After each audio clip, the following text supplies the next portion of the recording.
Berjumpa kembali bersama dengan saya, Gembala Jemaat Gereja Isa Al-Masih Lawang Light Generation Huha dalam program Sapa Jemaat di Rumah. Tetap semangat, tetap berpengharapan dan harus selalu yakin menjadi pemenang-pemenang di dalam Tuhan kita Yesus Kristus. Firman Tuhan saya ambil dari Yesaya 55 ayat yang ke-11. Saya ulangi, Yesaya 55 ayat yang ke-11 berkata, "Demikianlah firman-Ku yang keluar dari mulut-Ku, ia tidak akan kembali dengan sia-sia, tetapi ia akan melaksanakan apa yang Ku kehendaki dan akan berhasil dalam apa yang Kusuruhkan kepadanya." Haleluya. Saudara-saudara, percayakah Anda bahwa firman Tuhan itu berkuasa? Ya, saya yakin setiap orang percaya meyakini bahwa firman Tuhan itu berkuasa. Tahukah Anda apa maksud dari kalimat itu? Saudaraku, sejak perjanjian lama firman Tuhan tidak pernah dibatalkan.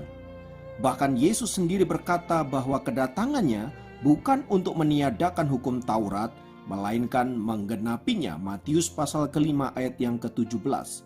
Hal ini mau mempertegas bahwa satu iota pun firman-Nya tidak ada yang dibatalkan, melainkan pasti digenapi. Matius 5 ayat yang ke-18. Dengan kata lain saudaraku, firman Allah itu bernilai tetap dan kuasanya untuk melaksanakan kehendak Allah pasti akan terjadi. Haleluya. Lalu apa kehendak Allah yang pasti akan dilaksanakan oleh firman-Nya tersebut? Pertama, firman Allah adalah suatu kuasa yang kreatif. Menurut kitab Kejadian, Allah menciptakan segala sesuatu cukup menggunakan firman-Nya saja. Kun fayakun, jadilah maka jadi.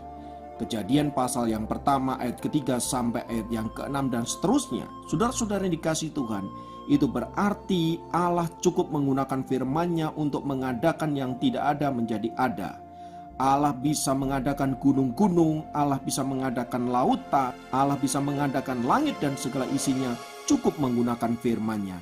Artinya apabila Dia berfirman, maka sesuatu pasti akan terjadi. Haleluya. Maka ketika Allah berfirman, engkau diberkati, maka engkau akan diberkati. Ketika Allah berfirman, engkau naik tinggi, maka engkau akan naik setinggi-tingginya. Demikian juga ketika Ia berfirman, engkau harus turun, maka engkau pasti akan turun.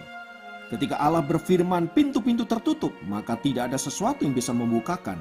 Tetapi ketika Ia berfirman, pintu-pintu yang berabad-abad terbuka, juga tidak ada sesuatu pun yang bisa menutupnya.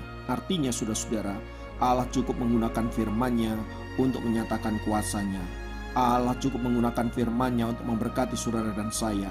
Demikian juga Allah cukup menggunakan firman-Nya untuk menghukum saudara dan saya. Karena firman Allah berkuasa, maka kita harus tunduk dan takluk atas perintah-perintahnya. Hal ini dipertegas di dalam Injil Yohanes yang menyebutkan bahwa segala sesuatu diciptakan oleh firman dan firman itu kemudian menjadi daging di dalam diri Yesus Kristus. Yohanes 1 ayat 1 sampai ayat yang ketiga. Jadi saudaraku yang dikasihi Tuhan, ketika Allah menciptakan segala sesuatu, Dia menciptakan dengan firman dan firman itu adalah Yesus. Artinya Yesuslah yang terlibat di dalam peristiwa penciptaan. Maka saya meyakini Yesuslah yang terlibat di dalam segala sesuatu yang terjadi atas hidup kita hari-hari ini dan seterusnya.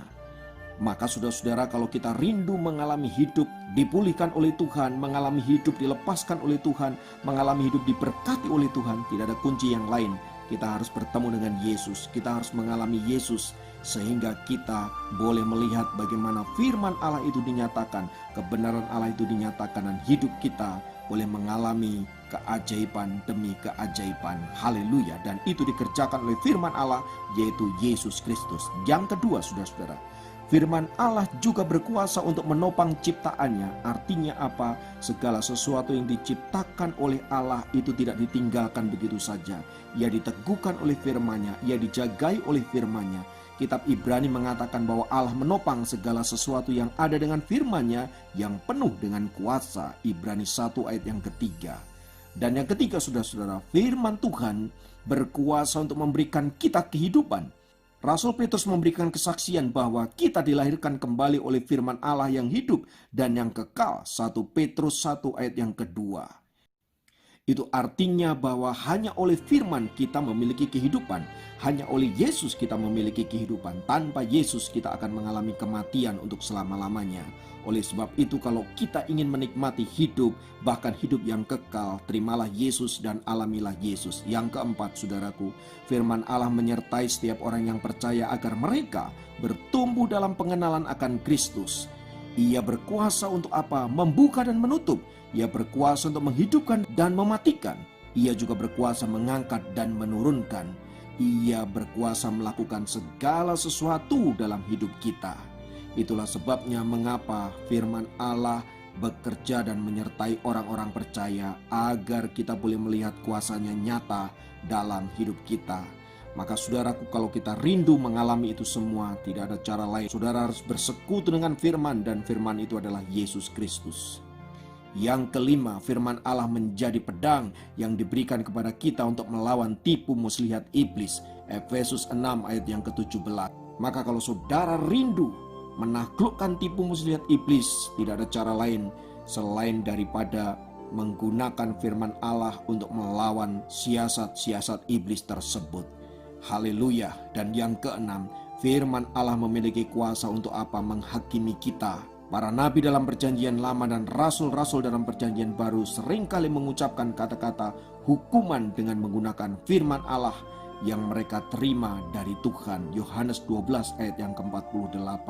Artinya apa, saudara-saudara yang dikasihi Tuhan? Artinya firman Allah juga berkuasa untuk apa? Untuk menghakimi saudara dan saya. Firman Allah berkuasa untuk mengoreksi hidup saudara dan saya.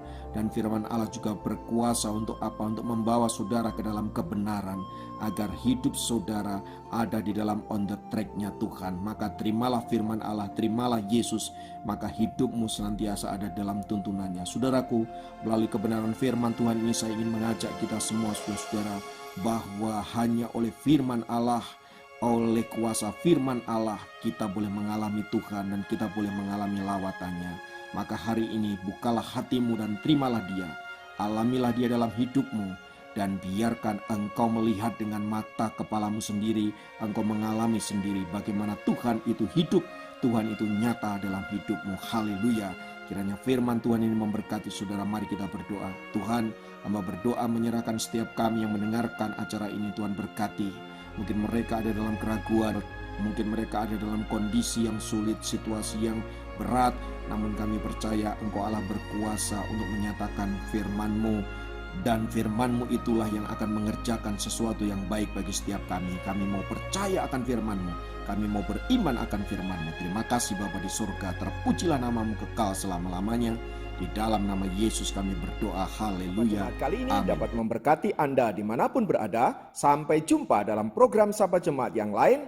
Tuhan Yesus.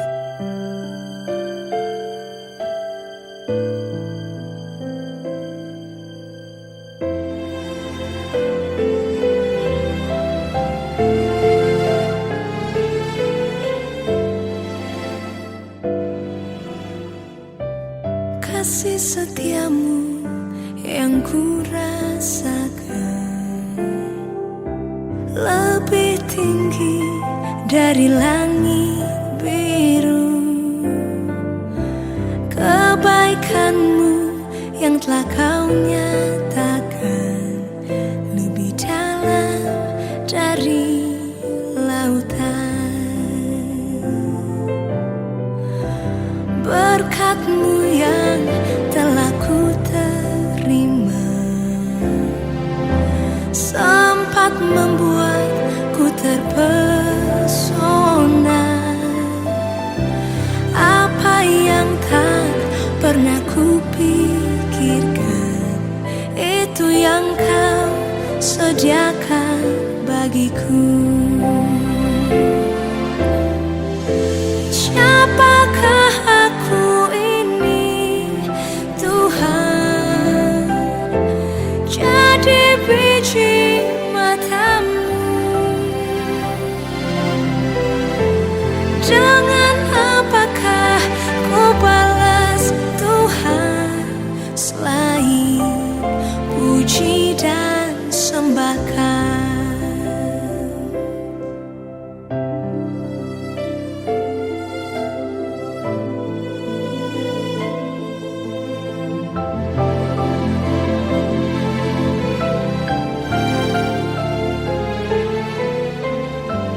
Berkat-Mu yang telah ku terima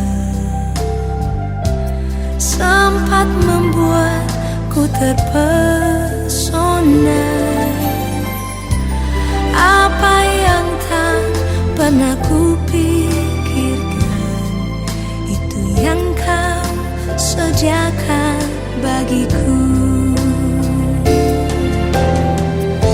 Siapakah aku ini, Tuhan? Jadi biji mata-Mu. Dengan apakah ku balas, Tuhan, selain puji dan sembahkan? Siapakah aku ini, Tuhan? Jadi biji mata-Mu. Dengan apakah ku balas, Tuhan, selain puji dan sembahkan?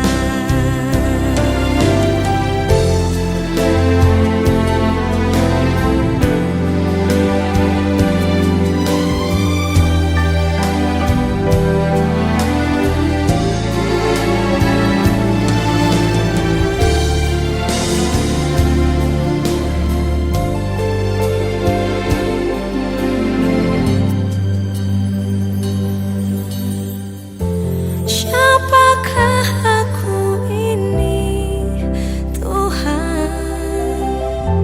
Jadi biji mata-Mu.